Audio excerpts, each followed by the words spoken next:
Excellent. Good morning and welcome back to the Pennsylvania Literary Festival live from Uniontown Mall. This morning we have some more readings and panels for you. There's going to be children's activities going on all day. And right now I'd like to introduce to you Robert Eberly Jr. He is the president of the Eberly Foundation, an attorney, and of course a freelance writer, which is what we're celebrating here. His writings include Salisbury, published in Thema, Prison Town, published in Civil War Times Illustrated, and Bouquets from the Cannon's Mouth, which he'll be reading from today. Robert is a Civil War reenactor with the 101st Pennsylvania Veteran Volunteer Infantry. And without further ado, Mr. Eberly.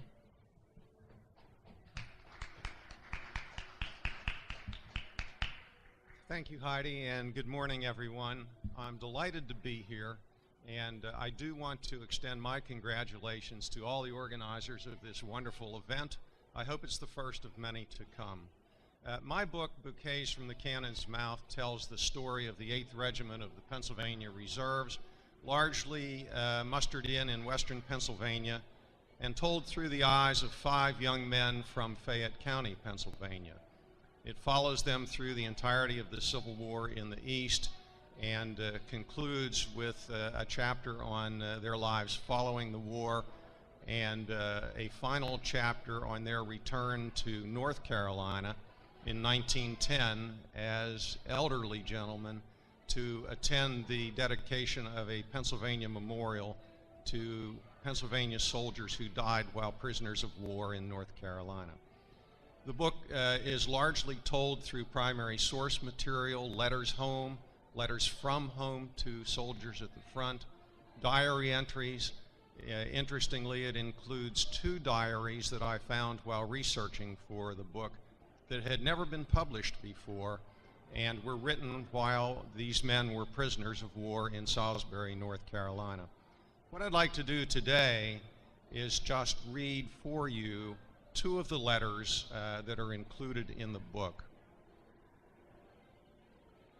Many of the men who had gathered at Camp Tenley just outside Washington were married, and for the first time in their lives found themselves far away from home and their loved ones.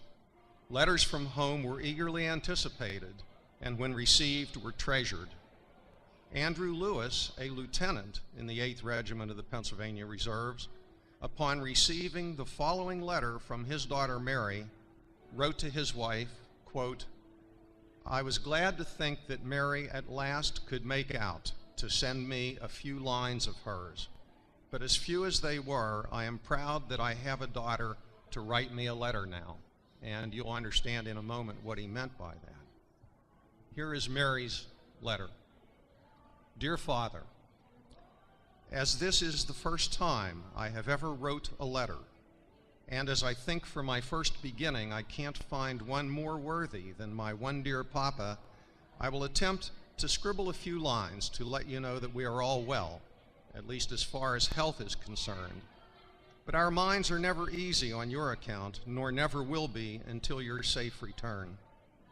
Dear Papa, it is so lonesome here without you. Oh, when will this dreadful war be over? And when will we have you home with us again, never to leave us again? I have just heard that Louisa Myers is dead. She died of something like scarlet fever. We were so afraid Jackie, and that was Andrew Lewis's young son, would get it. Poor little Jackie wants to see you so bad. All of our friends here sends you love. We are so sorry we have nothing nice to send you. Now, Papa, I want you someday to write me a letter. Mama, Jackie, and myself sends love to you. And now, dear Papa, for to take good care of yourself is the prayer of your loving daughter, Mary."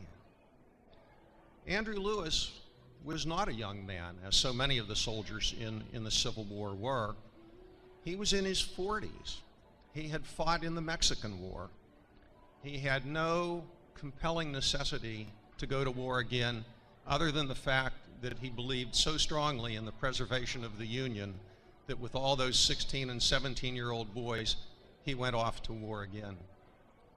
And here is a letter that he wrote home to his wife on the eve of the first battle of what came to be known as the 7 Days Battles just outside Richmond, Virginia.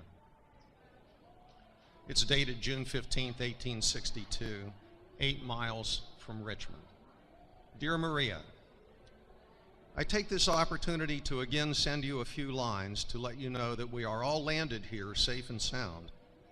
The whole of the Reserve Corps is here and on the road, and I am informed that they are expected to play a very active part in the coming battle before Richmond, for we are to be placed in the center of the line of battle. So I hope that our friends in the North may not be disappointed in what they may expect of the Reserve Corps when the time comes for them to do their duty. But Maria, if I am not much mistaken, there will be one of the awfulest battles fought here that the world has ever witnessed, for I think that there will be not less than 500,000 men engaged in it. So that there must be a great many fall, of course, but who they will be is hard to tell. But if I should be so unfortunate as to be one of that number, my only wish is for you to show yourself capable of bearing up against the loss. For Maria, recollect that many a wife has the same or will have the same thing to trouble them, and how many a mother will have their sons to mourn for the loss of them. And now, Maria, as I have everything squared up, I shall leave you in tolerable circumstances to get along in the world for the balance of your days. For even should I escape death from the bullets of the enemy, at most there is but a few short years for us to live together in this world before one or the other of us must be called home. Bearing this in mind, I hope that you may try to do your duty as a mother, and I will try to do mine as a soldier, so that you shall never be ashamed of me. And now I must conclude, Maria. Don't forget my advice if anything may happen to me, and I still remain your affectionate husband, Andrew Lewis. And he was killed 10 days later at the Battle of Gaines' Mill. His daughter never saw him again. Thank you very much.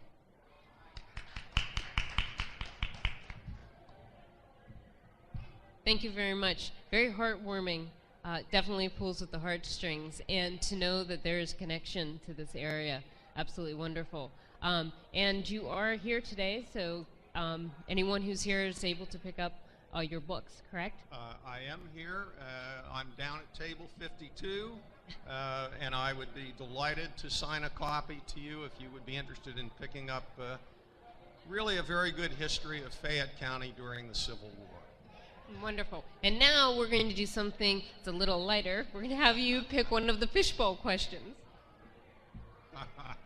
Oh, I get to pick it? Yes. Okay. That way you can't blame me. Okay. There you go. Okay. If you could eat only one thing for the rest of your life, what would it be? Well, it would not be salad, and my wife would back me up on that.